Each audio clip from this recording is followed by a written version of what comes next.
لیکن هجا برومت هشت آدار الوات وان پیروز به و همو گلیمه کویی رو روژا کتکار جهانه جبو آزادی جن جبو آزادی خاطر کشین دیگه اموی روژا الوات وان پیروز دیکن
هشت آدار ifade تکوشینا جن یا لهمبری ظلم و زورداریه. هشت آدار تکوشینا گوهرتنا جیانه که نو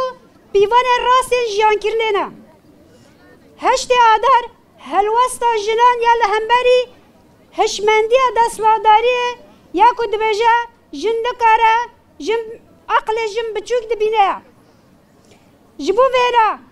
خطا هری راست یا کو ریبرا پو دایی پیشیامه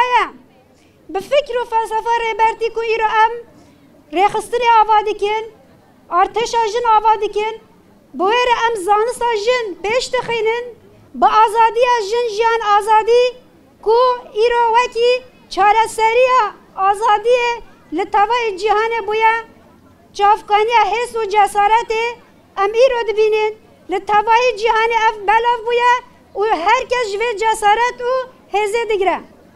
لسر وی اساسی هشت آدار سال اف سال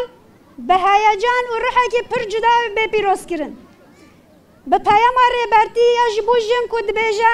پیویست جن تاکوشین هین بلندتر بکه پیویست جن هین لخواخوادی در بکه و پیویست جن هین بچالکتر تبلی جیانه ببه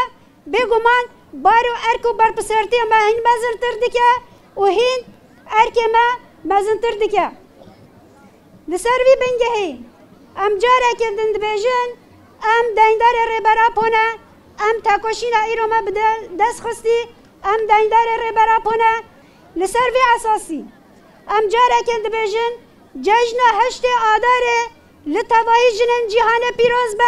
به تایبتی لجنن وارگه شهید رستم جودی پیروز به لطوای جنن کو کد ددن کدوا ندیتن ام پیروز دکن و ام دبیجن هشت آداره و ببا روژا فیزیکی آزاد بونه ریبرا پا لسروی بنگی هم دبیجن بجی هشت آدار بجی ریبرا پا جن جیان آزادی